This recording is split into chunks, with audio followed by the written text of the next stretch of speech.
성경 전체를 관통하는 매우 중요한 영적인 원리 하나를 전하고자 합니다. 그것은 바로 깨달음입니다. 우리가 신앙생활을 하면서 똑같이 설교를 듣고 똑같이 성경을 읽으며 똑같이 교회 안에서 수많은 하나님의 은혜를 경험합니다. 그런데 어떤 사람은 그 말씀 앞에 삶이 흔들리고 온전히 뒤흔들려 버립니다. 눈물로 회개하며 하나님을 사랑하는 삶으로 바뀌는가 하면 어떤 사람은 수십 년을 다니고도 아무런 영적 변화 없이 무감각하게 살아갑니다. 그 차이가 어디서 올까요? 바로 깨닫는 마음이 있느냐 없느냐의 차이입니다. 하나님께서는 사도 바울을 통해 깨달음이 얼마나 중요한지를 말씀하고 계십니다. 골로새서 1장 6절을 보겠습니다. 복음이 온 천하에서 결실하여 자라나는 결정적인 계기를 이렇게 설명을 합니다. 우리 같이 한번 읽겠습니다. 이 복음이 너희에게 이르매 너희가 듣고 참으로 하나님의 은혜를 깨닫는 날부터 너희 중에서와 같이 온 천하에서도 무한 열매를 맺어 자라는 거다. 복음의 능력이 우리 삶에서 열매를 맺기 시작하는 시점이 언제임을 알려줘요? 복음을 들은 날이 아닙니다. 복음을 머리로 알게 된 날이 아니에요. 참으로 하나님의 은혜를 깨달은 날로부터입니다. 깨달음이 임할 때 비로소 그 복음은 단순한 소문이나 지식이 아니라 자신을 살리는 생명의 능력이 되는 거예요. 오늘 신명기 29장 4절에서 모세는 가나안 입성을 눈앞에 가슴 아픈 고백을 던집니다. 우리 4절을 보겠습니다. 그러나 여호와께서 깨닫는 마음과 보는 눈과 듣는 귀는 오늘까지 너희에게 주시지 아니하셨느니라.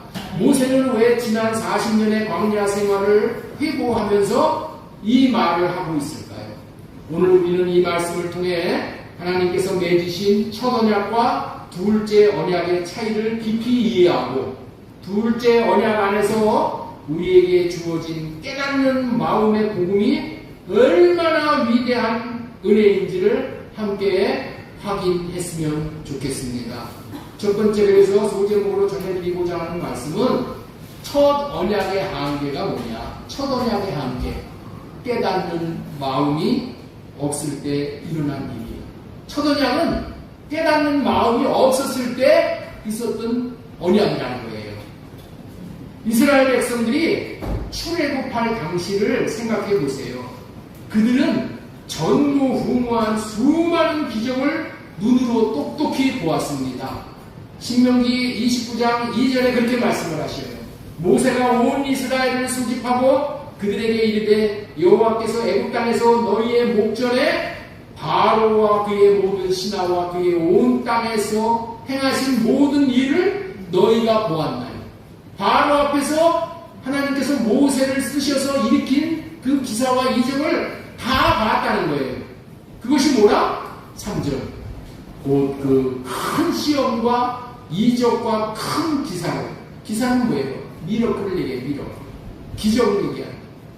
이런 기적과 같은 일들을 다 바로 앞에서 다 봤다는 거예요. 네 눈으로 보았느니라. 이집트에 내린 10가지 죄악. 여러분들 기억하시잖아요. 홍해가 갈라져 바다를 육지처럼 걷는 사건. 매일 아침 그 이스라엘 백성들이 진을 친 진영 주변에 내리는 만나와 메추라기.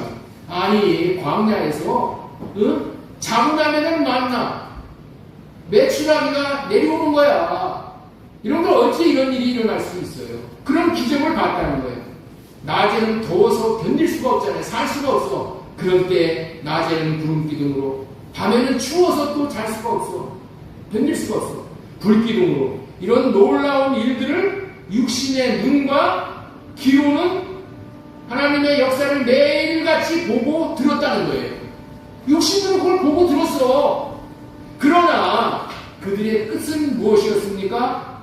어려움이 올 때마다 불평했고, 모세가 조금만 자리를 비우면 금송아지를 만들어 우상을 숭배했으며, 결국 가나안 땅을 앞에 두고 불신앙으로 통곡하다가 광야에서 자멸하고 말았습니다. 왜 수많은 기적을 직접 보고도 그들은 실패했을까요? 오늘 신명기 29장 4절이 그 이유를 정확하게 진단을 해주는 거예요. 4절 우리 한번 보겠습니다. 그러나 깨닫는 마음과 보는 눈과 듣는 귀는 오늘까지 여호와께서 너희에게 주시지 아니하였다. 오늘 지금 이 말씀을 듣는 이 순간까지 하나님이 주시지 않았다는 거예요.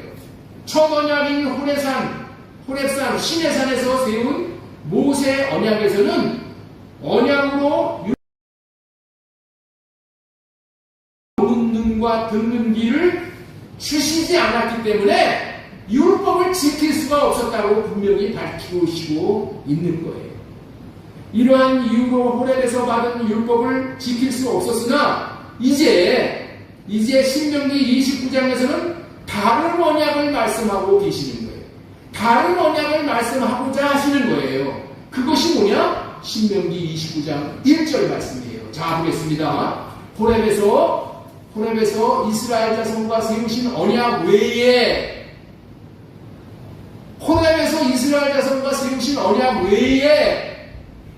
다른 언약을 지금 얘기하려고 하는 거예요. 여호와께서 모세에게 명령하여 모압 땅에서 그들과 세우신 언약의 말씀은 이러하니라. 이렇게 합니다. 모압 땅에서 그들과 세우신 언약의 말씀은 이러하니라 하면서 2절, 3절, 4절에서 첫 언약에서 기적을 보고 능력을 행하는 것을 보고도 못 믿었던 이유가 깨닫는 마음, 듣는 귀, 보는 눈을 주시지 않았다는 얘기를 하는 거예요. 그리고 이제 신명기 5장 2절, 29장 5절 이후에서 뭐를 얘기하는 거예요? 모압에서 세운 언약을 얘기하고자 하는 거예요. 이해가 되시겠어요? 이 흐름을 신명기 29장 5절 이하에서 쭉 내려가서 신명기 30장 6절에서 저와 여러분들이 잘 아는 할례 언약을 말씀하십니다. 지금 이 말씀에 이어지는 말씀이 할례 언약입니다. 할례 언약이 어떤 마음이에요? 예? 호렙에서 주신 언약과 다른 언약을 주셨다. 다른 언약을 주신다. 그런 말씀이에요. 우리는 잘 깨달아야 하는 것이죠. 세계적인 프랑스 루브르 박물관에 가면은 거장 레오나르도 다빈치의 명화 모나리자가 걸려 있습니다. 이 그림 앞에 두 사람이 서 있다고 가정을 해보세요. 한 사람은 평생 미술을 연구한 전문가, 미술을 그린 우리 최은희 집사님. 예? 우리 최은희 집사님은 미술 분야에서는 으뜸이에요. 다른 한 사람은 그림에 전혀 관심이 없는 사람입니다. 저와 여러분들 중에 하나라고 해줍시다. 네. 두 사람은 똑같은 조명빛 아래서 똑같은 눈으로 거장의 작품 모나리자를 바라보고 있는 거예요. 하지만 미술 전문가 최은희 집사님은 그 그림의 오묘한 빛과 색채, 작가의 깊은 영혼을 느끼며 눈물을 흘리며 감동을 합니다.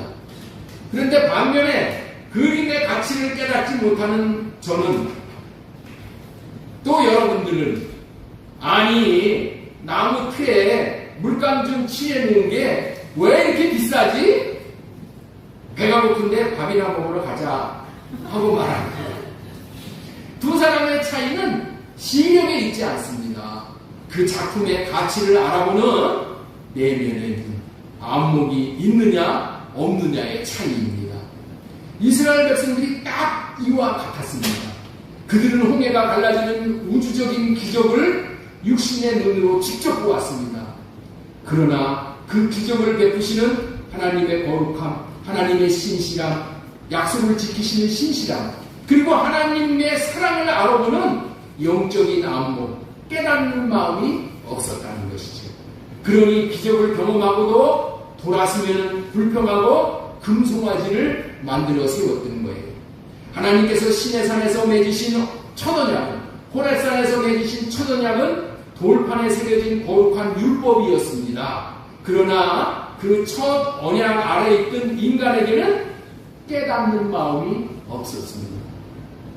육신의 눈으로는 기적을 보았지만 그 뒤에 계신 하나님의 거룩함과 신실함과 사랑의 마음을 보는 영의 눈은 닫혀져 있었습니다.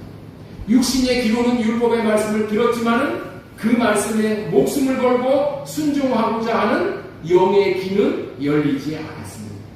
이것이 바로 육신을 가진 인간의 근본적인 영적인 한계입니다. 아무리 눈으로 기적을 보여주고 귀로 주님의 음성을 들려주어도 인간의 내면이 마음이 변화되지 않으면 절대로 하나님을 온전히 사랑할 수가 없고 그 언약을 지킬 수 없다는 의미의 말씀을 하시는 거예요. 첫 율법은 율법 자체의 문제가 아니라 그 율법을 받는 인간의 마음이 완악하고 깨닫는 마음이 없었기에 결국 실패와 사망으로 끝날 수밖에 없었던 것입니다. 다시 한번 본문 말씀을 보겠습니다. 2절 보겠습니다. 모세가 온 이스라엘을 소집하고 그들에게 이르되 여호와께서 애굽 땅에서 너희의 목전에 바로와 그의 모든 신하와 그의 온 땅에서 행하신 모든 일을 너희가 보았나니 곧 그 큰 시험과 이적과 큰 기사를 네 눈으로 보았느니라. 모세를 통해서 이런 기적을 경험함으로 하나님이 그들을 얼마나 사랑하는지를 깨달아 지지가 않으면 하나님을 사랑하고 이웃을 사랑하라는 율법을 지킬 수가 없게 되는데, 그 이유는 율법을 주신 하나님의 사랑의 마음을 깨닫는 마음을 받지 못했기 때문에 오는 결과라고 말씀을 하나님께서 친히 하시는 거예요.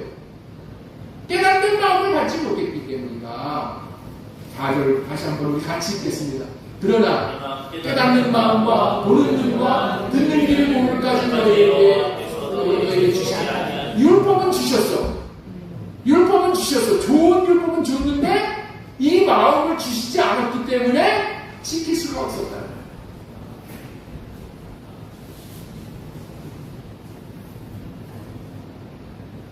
두 번째로 하나님 우리가 귀를 기울여야 할 내용을 말씀을 드린다면 하나님의 주권과 은혜에 대해서 말씀을 드리겠습니다.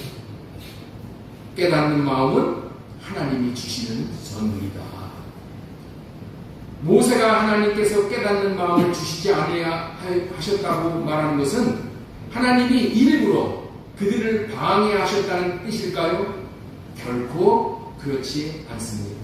이 고백은 하나님의 절대 주권과 은혜의 필요성을 역설하는 말씀이에요.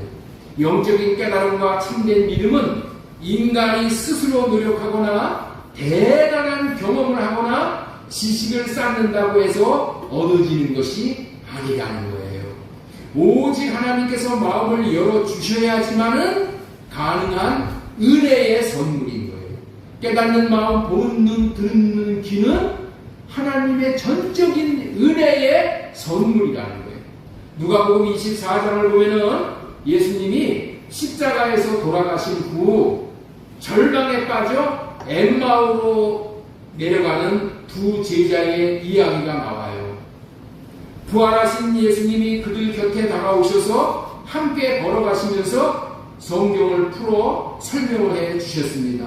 제자들은 예수님과 오랜 시간 함께 길을 걷고 대화를 나누고 성경 강해를 들었어. 예수님에게 성경 강해를 들었다는 거예요. 친히 들었어. 하지만 바로 곁에 계신 분이 예수님이라는 사실을 전혀 깨닫지 못한 거예요. 예수님과 같이 내려가면서 예수님이 동행을 해주시니까 같이 내려가면서 예수님의 말씀을 들었어. 성경 말씀을 들었어. 그랬는데 전혀 깨닫지 못한 거예요. 예수님이 누구시라는 것도 깨닫지도 못한 거예요. 성경은 이에 대해서 그들의 눈이 가리워서 그인 줄 알지 못하거늘 이라고 기록을 합니다. 우리 누가복음 24장 13절 보겠습니다. 같이 읽습니다. 그날에 그들 중 둘이 예루살렘에서 25리 되는 엠마오라는 마을로 가면서 이 모든 일들을 서로 이야기하라. 그들이 서로 이야기하여 문의할 때에 예수님께서 가까이 이르러 그들과 동행하시나 그들의 눈이 가리워져서 그인 줄 알아보지 못하거늘 예수님인 줄 알아보지 못하는 것을 17절 예수님께서 이르시되 너희가 길 가면서 서로 주고받는 하는 이야기가 무엇이냐 하시니 두 사람이 슬픈 빛을 띠고 머물러 섰더라. 이게 현실이었었어요. 이게 현실이야. 이렇게 된 이유는 제자들이 지식이 부족하거나 또 나쁜 사람이라서 못 알아듣는 것이 아니라는 거예요. 하나님께서 눈을 열어주시지 않으면 바로 곁에 예수님이 계셔도 깨달을 수가 없는 것이 인간의 영적인 한계라. 여러분들 지금 예수님이 성령님이 이 자리에 와 계신 것을 여러분들 다 아시죠? 이 자리에 와 계셔요. 엠마오 제자들 같이 예수님이 동행하듯이 이 자리에 와 계셔. 예? 그런데 더 생생하게 이 자리에 와 계시는 것을 느끼는 사람이 있고 둔감한 사람이 있고 그런 영적인 차이가 있는 거예요. 그러나 저녁이 되어서 예수님께서 떡을 가지사 축사하시고 떼어주실 때에 비로소 그들의 눈이 밝아져 그인 줄 알아보더니라고 말씀을 하는 거예요. 우리 30절 한번 보겠습니다. 그들과 함께 음식 잡수실 때에 떡을 가지사 축사하시고 떼어 그들에게 주시니 그들의 눈이 밝아져 그인 줄 알아보더니 예수님인 줄 알아보는 거예요. 알아보니까 이제 예수님께서 떠나가시는 거예요. 예수님인 줄 그때 아는 거예요. 어떻게 알았다고요? 떡을 가지사 축사하시고 하늘에 기도하시고 떼어 그들에게 주시는 거예요. 그들에게 주시니까 여기서 떡을 떼어 주시니라는 의미는 말씀의 떡인 성경을 풀어주셨다는 의미야. 말씀의 떡. 이 말씀의 떡이 뭐예요? 이 성경 말씀이잖아요.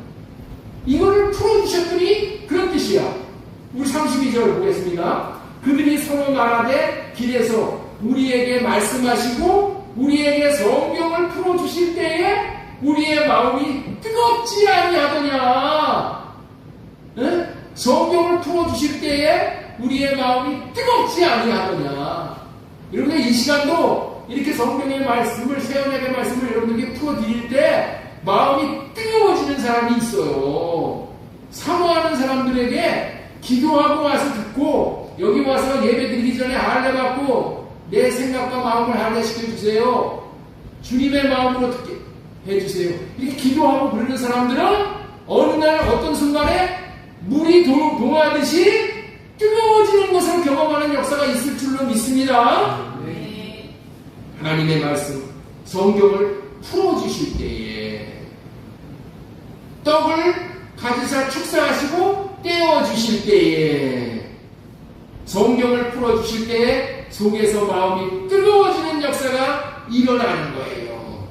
예수 그리스도가 새 언약을 이루어 주시려 오신 분이라고 성경 말씀을 성령으로 말미암아 풀어주실 때에 마음이 깨달아지는 역사가 일어나는 거예요. 눈이 열려지는 역사가 일어나는 거예요. 귀가 열려지는 역사가 일어나는 거예요. 제가 성경에서 여러분들에게 새 언약의 말씀을 풀어주는 이유가 여기 있는 거예요. 계속 성경만 가지고 여러분들에게 풀어드리잖아요. 예? 왜 그렇다고요? 왜 그렇다고요?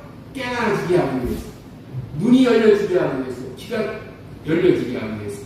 성령 하나님께서 마음에 깨달음을 주시고 눈을 열어주는 순간 제자들은 우리 속에 마음이 뜨겁지 아니하느냐 고백하며 이제 내려가는 사람들이 어떻게 됐어요? 다시 예루살렘으로 올라가는 거야. 하나님께서 맡겨주신 사명의 현장으로 올라가는 거야. 내려가는 신앙, 올라가는 신앙. 내려가는 거는 왜 내려가? 이제 굶어 죽을까봐 끼니 새끼 해결하려고 내려가는 거야. 이런 자들이 말씀을 듣고 나서 말씀을 풀어주셔가지고 내 마음이 뜨거워지니까 사명도 회복을 하는 거예요. 여러분들 사명이 목숨보다도 귀한 거잖아요. 우리는 사명을 위해서 사는 사람들이에요. 32절 다시 한번 보겠습니다.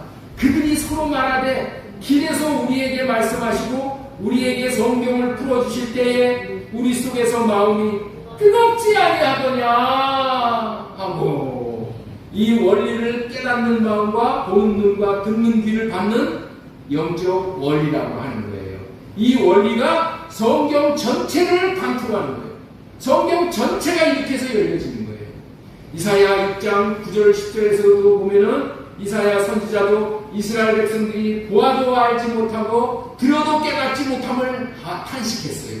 우리 9절 보겠습니다. 이사야 6장 9절. 여호와께서 이르시되 가서 이 백성에게 이르기를 너희가 듣기는 들어도 깨닫지 못할 것이요 보기는 보아도 알지 못하리라 하여.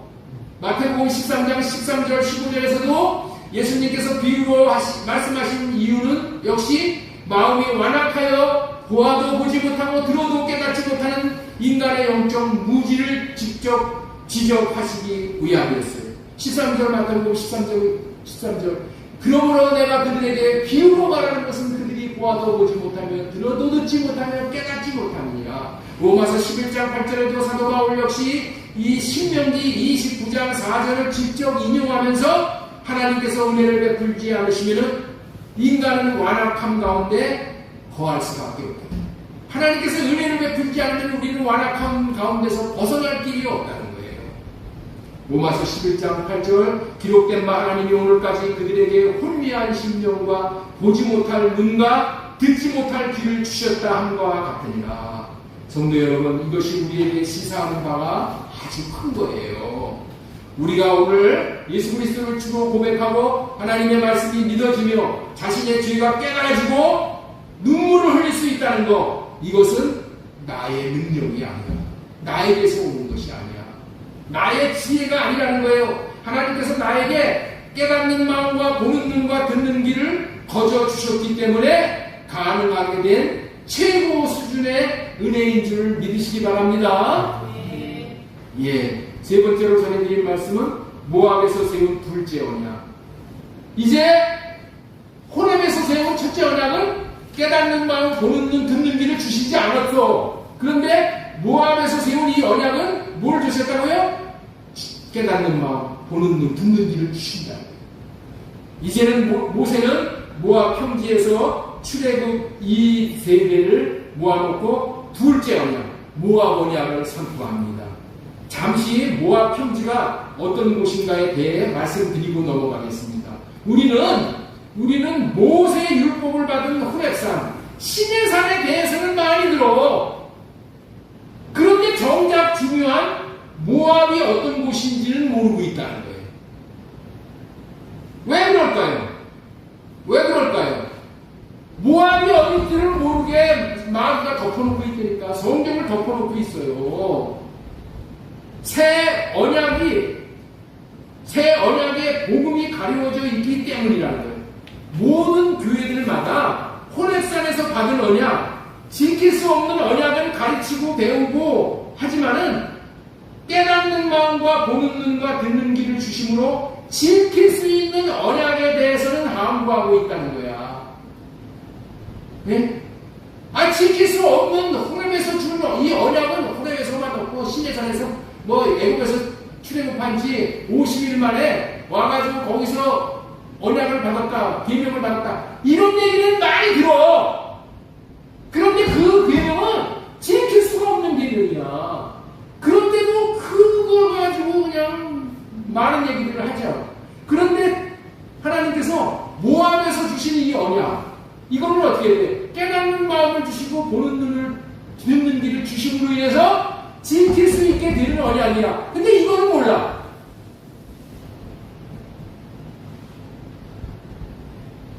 우리는 모압 평지에서 선포해 주신 언약을 잘 알아야 구원의 복음, 은혜의 복음을 누릴 수 있게 되는 거예요. 그래서 모압 평지에 대해서 잠시만 알려드리고자 합니다. 이 모압이 어딘가? 모압 평지. 거기에는 모압 땅이 거기가 평지였었어요. 예. 이게 요단강 동쪽 맞은편에 여리고 건너편에 위치한 지역이야. 예. 여러분들 뭐 이래야 무슨 얘기인지 모르니까 그냥 그런 줄만 알고 있으면 되고, 알아야 될 것은 가나안에 이제 들어가기 전에 약 10 내지 15km 전방이야. 가나안 땅에 들어가기, 요단강을 건너기 10 내지 15km 전방에. 그래서 이 모압 평지는 가나안 땅의 관문인 여리고성 직전으로 요단강만 건너면 바로 가나안 본토에 들어가는 가나안 입성 직전의 평지라는 거예요. 이런 장소예요. 그런데 시기는 언제 이 모세가 이스라엘 백성들을 모압 평지에 모이게 했는가? 모여서 이런 말씀을 듣는가? 출애굽 40년 11월 1일경이라는 거예요. 출애굽을 한 지 40년이 지났어. 예? 여러분들 광야에서 40년 뺑뺑이 돌렸다는 얘기 많이 듣죠? 40년 뺑뺑이 돌리고 나서 이제 바로 가나안 땅에 들어가기 직전에 40년 11월 1일경에 모세가 가나안 입성을 앞두고 죽기 직전에, 모세가 느보산에 올라가서 죽기 직전에 이 얘기를 한 거야. 이 언약을 선포해 준 거야. 이스라엘 백성에게 마지막으로 전한 유언과도 같은 언약 재확인의 과정이었다는 거예요. 자, 그러면 이 언약에 참여한 사람들이 누군가? 이 언약을 들은 사람이 누구인가? 신명기 29장 10절에서 15절에 다 거기 나옵니다. 29장 이후에 보면은 여기서부터 이 복음이 시작되는 거예요. 이걸 여러분들 집에 가서 들어보세요. 읽어보세요. 모압 언약은 어떤 특정 지도자나 성인 남성에게만 국한되지 않고 공동체 전체를 다 모아는 거예요. 미래 세대까지 포함하는 아주 포괄적인 언약이야. 민족의 지도자를 각 지파의 수령, 대장, 장로들, 지도자, 관원, 그것뿐만이 아니라 일반 백성, 이스라엘의 모든 남자, 아내, 여인들, 어린아이들까지, 그리고 외국인들, 거류민들, 이스라엘 진중에 거주하는 나무를 패거나 물을 빚는 이방인들까지 다 포함한 거예요. 그러면은 아니 이스라엘 백성 다 포함돼, 나만 포함된 거 아니지 않냐? 나는 거기 안 포함했겠으니까 나에게 주시는 언약은 아니지. 여러분들 이렇게 생각할 수 있죠? 이 언약은 누구에게 주는 언약이야? 저와 여러분에게 주는 언약이에요. 이것이 신명기 29장 14절 말씀이라는 거예요. 참 그걸 잘 아시겠죠? 내가 이 언약과 맹세를 너희에게만 세우는 것이 아니라 너희들 여기 모인 사람만 세우는 것이 아니다. 오늘 우리 하나님 여호와 앞에서 우리와 함께 여기 있는 자와 여기 있는 사람과 오늘 우리와 여기 함께 여기 있지 아니한 자에게까지입니다.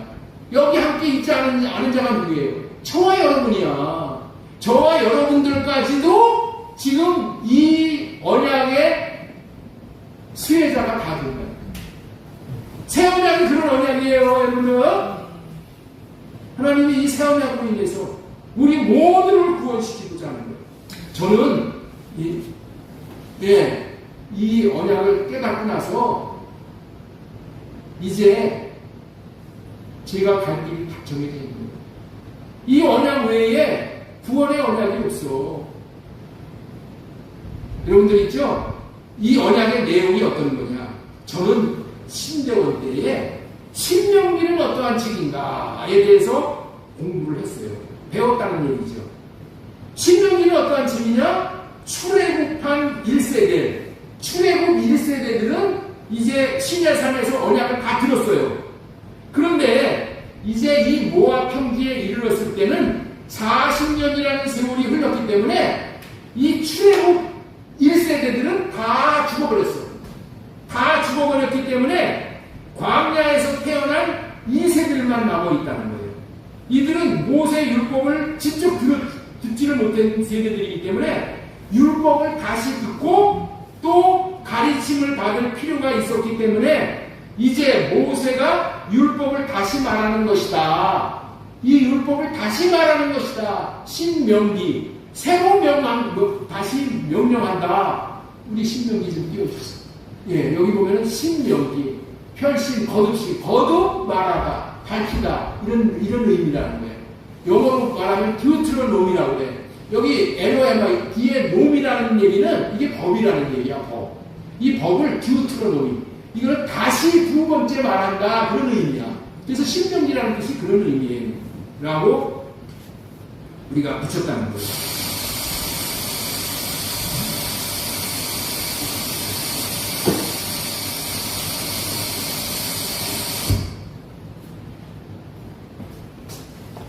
이 신명기라는 뜻이 뭐라고요? 하나님의 계명과 율법을 거듭 설명하고 기록한 책이다. 그런 의미라는 거예요. 그런데 신명기의 내용을 보면은 그렇지가 않은 거예요.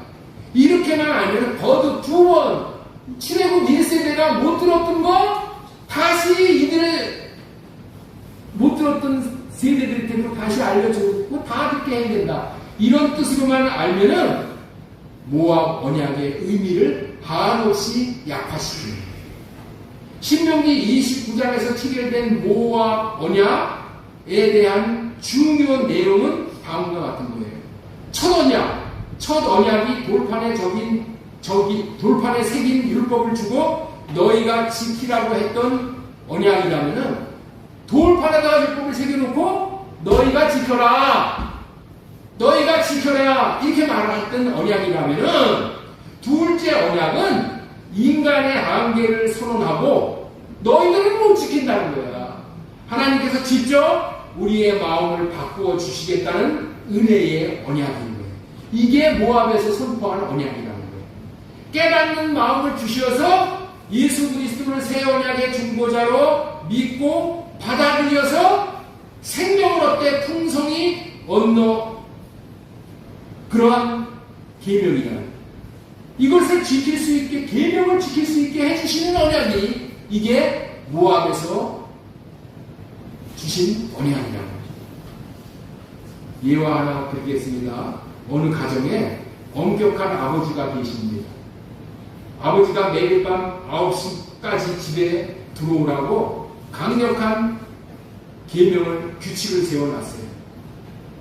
안 들어오면은 그 자녀는 매를 맞거나 용돈이 깎일까봐 무서워서 억지로 시계를 보면서 9시, 8시 59분까지는 간신히 그 시간을 맞춰서 들어오는 거예요. 규칙을 지키면서도 마음속에는 불평, 원망이 가득한 거예요. 이것이 바로 깨닫는 마음이 없는 첫 율법의 상태라는 거예요. 그런데 이 자녀가 자라서 정말로 누군가를 진심으로 사랑하게 되었습니다. 이제는 시키지 않아도 억지로 규칙을 강요하지 않아도 사랑하는 사람을 위해 아침 일찍 일어나고 그 사람이 좋아하는 일을 스스로 찾아서 합니다. 그래도 힘들기는커녕 그 사람을 위해 무언가를 해주는 것 자체가 남이 알 수 없는 최고의 기쁨을 누리는 그러한 삶을 살아가는 거예요. 이런 의미에서 이 둘째 언약의 핵심이 들어가는 것이 바로 지금 이곳에서 선포하는 신명기 30장 6절 말씀입니다. 여기 지금 모세와 모여서 같이 선포한 언약의 내용이 뭐라고요? 신명기 30장 6절이야. 자, 우리 한번 보겠습니다.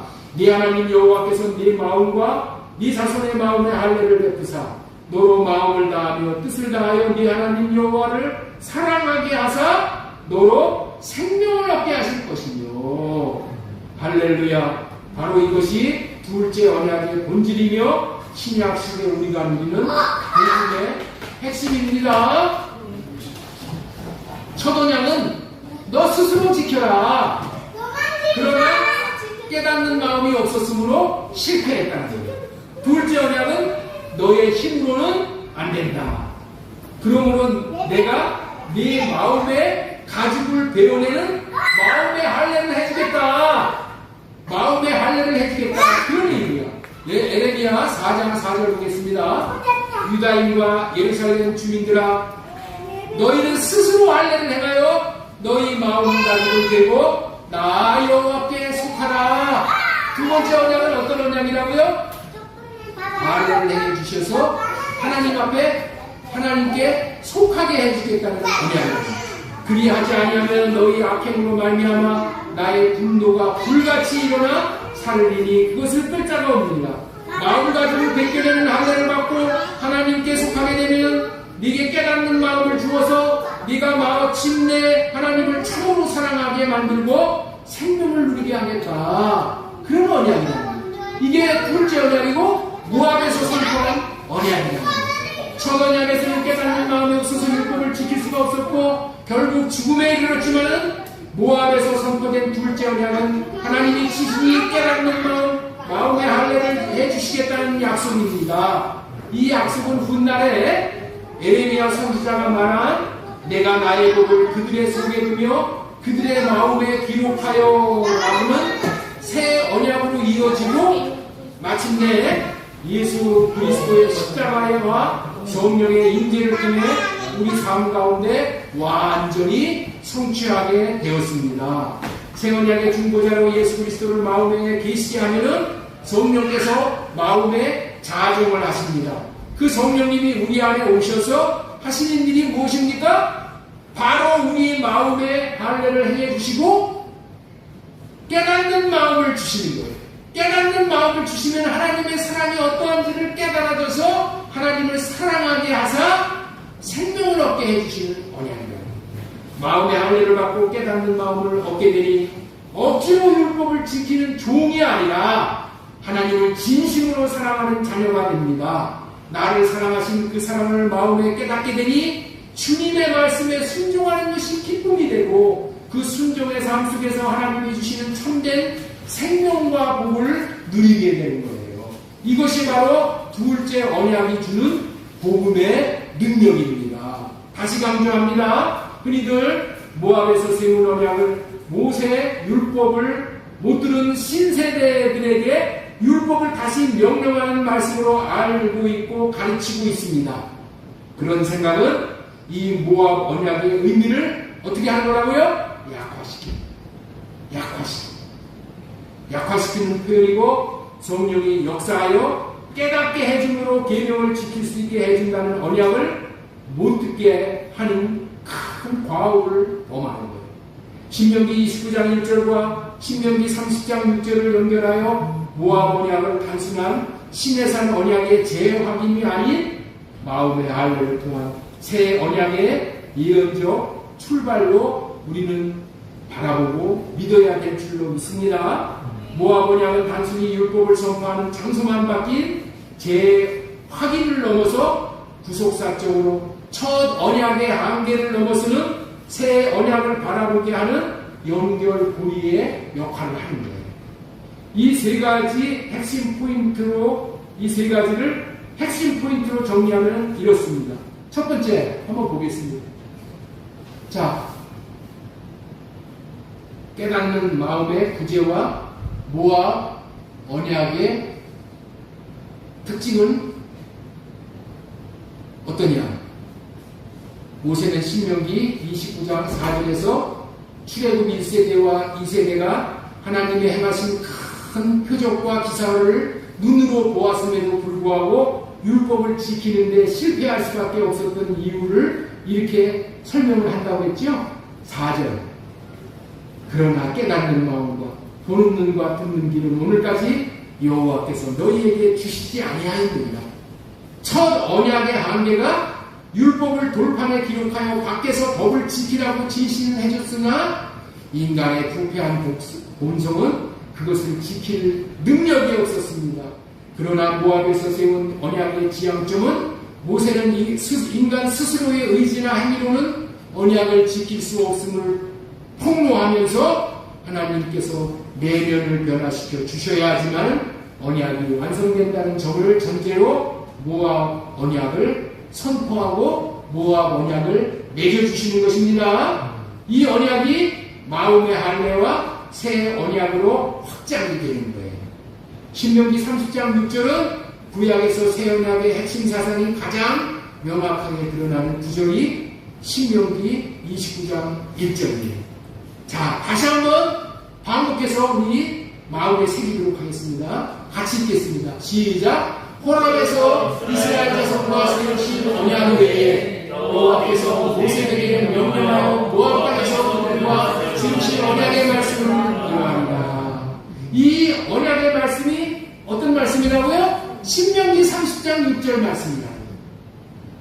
네 하나님 여호와께서 네 마음과 네 자손의 마음에 할례를 베푸사 너로 마음을 다하며 뜻을 다하여 네 하나님 여호와를 사랑하게 하사 너로 생명을 얻게 하실 것이며, 이 언약이 훗날의 선지자들을 통해서 새 언약으로 연결되는 에레미야 31장에서 에스겔 36장에서 로마서 2장에서 이 말씀을 하는 거예요. 그렇기 때문에 모압에서 선포된 언약은 겉으로 나타난 율법 준수를 넘어서 하나님이 친히 인간의 마음을 개조하여 마음의 할례를 행하심으로 하나님을 사랑하게 하고 생명을 얻게 하겠다는 새 언약과 직접적으로 연결되는 거예요. 이게 구속자적으로 이 구원에 이르는 복음이에요. 구원에 이르는 복음을 다시 말씀을 드리면은 원시 언약. 하와 아담에게 가죽으로 옷을 입혀준 원시 언약. 이 언약이 아브라함으로 내려와서 아브라함에게 주신 할례 언약. 이 언약이 어떤 언약? 마음의 할례. 로마서 2장 29절. 이면적인 할례, 마음의 할례. 육신의 할례가 아닌 마음의 할례, 성령의 할례.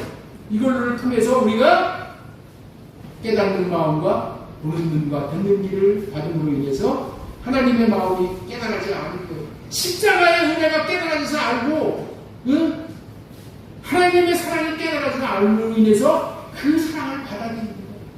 그 사랑이 내 안에 임함으로 인해서 내가 어떻게 돼요? 내가 사랑할 수 있는 사람이 돼요. 여러분들, 우리가 하나님을 사랑해야지 하나님의 사랑의 아들의 나라에 넉넉히 입성하는 것인 줄로 믿으시기 바랍니다. 그래서 언약이 구속사적으로 처음에 아까도 말씀드렸죠? 원시 언약, 호렙산 언약, 모압 언약, 그리스도의 새 언약. 우리가 꼭 기억할 것은 모압 언약은 단순한 율법의 재반복이 아닙니다. 호렙산에서 주는 언약의 실패, 인간의 불순종을 전제로 하여 하나님이 직접 마음을 바꿔주시는 새 언약, 둘째 언약의 필요성과 약속을 선포한 획기적인 언약 발전의 단계로 나아가게 해주신 언약입니다. 이렇게 해서 순종할 수 있는 언약, 지킬 수 있는 언약을 주심으로 말미암아 계명을 지킴으로 말미암아 계명 누림의 복을 주시니 얼마나 기쁩니까? 이제 여러분들 구약시대에 수많은 사람들이 살다가 갔는데 계명을 지키지 못했잖아요. 그러나 이제는 하나님의 계명을 지킬 수 있는 그러한 사람들이 저와 여러분들이 됩니다. 얼마나 기쁩니까? 이게 얼마나 하나님 앞에 감사한 일입니까? 이 은혜를 받은 것을 알고 여러분들 날마다 감사했으면 좋겠습니다. 이런 누림을 모압에서 맺어주신 할례 언약을 주시고 이것이 두 번째 언약으로 그리고 새 언약으로 이어지게 하시는 하나님의 경륜에 대해서 깨달음으로 말미암아 한없이 감사하고 영광을 누릴 수 있는 저와 여러분들 다 될 수 있기를 바랍니다. 결론입니다. 결론이면서 적용. 깨닫는 마음으로 누리는 참된 복음의 삶. 자, 깨닫는 마음으로 누리는 참된 복음의 삶을 살기 위해서 우리는 어떻게 해야 돼요? 매일매일 하나님 앞에 깨닫는 은혜를 구하시기 바랍니다. 하나님, 오늘도 안 목사가 설교할 때 저 설교가 깨달아지게 해주세요. 내 마음에 깨달아져서 생명이 되게 해주세요. 은혜가 되게 해주세요. 그래서 내가 하나님을 사랑하고 더욱더 하나님을 사랑하고 이웃을 사랑하고 원수까지도 사랑해서 내가 하나님의 기뻐하시는 삶을 살 수 있게 해주세요. 날마다 여러분들 깨닫는 은혜를 구하십시오. 두 번째 우리는 율법의 종이 아니라 사랑의 자녀로 살아요. 율법의 종이잖아요. 이때까지는 마지못해서 이걸 지켜야 되니까 그렇게 종으로 살고 살았다는 거예요. 그러나 새 언약으로 말미암아 우리 하나님이 깨닫는 마음을 주심으로 인해서 내가 얼마나 사랑받은 자녀인가. 이 사랑이 깨달아짐으로 사랑이 흘러들어와서 그 사랑으로 말미암아 하나님을 사랑하게 됩니다. 그 사랑으로 주님을 따를 때 세상이 줄 수 없는 풍성한 생명의 삶을 누리게 될 줄로 믿습니다. 범사에 할례받고 주님이 주시는 깨닫는 마음으로 사실 수 있기 바랍니다. 자, 여기서 조금만 1분만 더 하고 마치겠습니다. 여러분들 있죠? 예배의 의미가 깨달아질 수 있기를 바랍니다. 우리 교회에서 예배의 의미가 깨달아져야 돼요. 예배의 의미가 하나님께서 이 예배의 축복을 나에게 주셨잖아요. 예배의 의미가 깨달아진다면은 이제부터 예배에 임하는 자세가 달라져. 그리고 임하는 자세가 달라지면은 예배를 통해서 받는 은혜가 달라지는 거예요. 완전히 달라져. 예배의 은혜가 깨달아지기를 구하시기 바랍니다. 그 다음에 기도의 의미가 깨달아질 수 있기를 바랍니다. 여러분, 기도의 의미가, 기도가 얼마나 좋은 곳이라는 것을 하나님이 저와 여러분에게 기도할 수 있는 축복을 주셨다는 것이 얼마나 감사하다는 것을 깨달아 알면 기도하는 게 달라지겠죠. 기도가 달라지면 어떻게 돼요? 응답이 달라지는 거예요. 기도가 달라지면 기도하는 자세가 달라지잖아요. 건성으로 기도하지 않잖아요. 몸된 교회를 섬기는 의미가 깨달아지실 수 있기 바랍니다. 이 몸된 교회를 섬기는 것이 얼마나 나에게 영적으로 복이 되고 내가 그리스도의 장성한 분량으로 세워진다는 거, 이거 깨달아지면은 섬기는 자세가 달라지고 또 그렇게 삶으로 인해서 받는 은혜가 달라질 줄로 믿습니다. 직분에 충성한다는 의미가 깨달아졌으면 좋겠어요. 깨달아진다면은 이제 직분을 감당하는 자세가 달라질 줄로 믿습니다. 직분을 감당하는 자세가 달라지면은 직분을 그냥 감투로 생각하는 사람들이 많아요. 직분을 그냥 명예로 생각하는 사람들이 많아요. 아니요. 직분은 하나님께서 나에게 하나님의 것을 주시기 위해서, 하나님이 예비하신 것을 주시기 위해서 우리를 직분자로 세우십니다. 내가 직분을 잘 감당할 때 예수 그리스도의 장성한 분량까지 우리가 잘하는 거예요. 나를 위해서 직분을 감당하라고 하는 거예요. 전도한다는 의미가 깨달아질 수 있기를 바랍니다. 전도하는 것이 얼마나 귀한 것이고 얼마나 하나님이 기뻐하시는 것이고 전도를 통해서 하나님이 이루시는 일이 얼마나 크신다는 것을 알아주면은 자세가 달라져요. 그러면 받는 의미가 달라집니다. 오직 주님을 사랑한다는 의미가 무엇인지를 깨달아졌으면 좋겠어요. 우리 모두가 다 주님을 사랑하는 것이 얼마나 귀하고 복된 것인가를 깨달아지면 입에서 말끝마다 주님 사랑합니다. 주님 사랑합니다. 나는 주님 없이는 못 살아요. 이런 사랑 고백이 날마다 나올 줄로 믿습니다.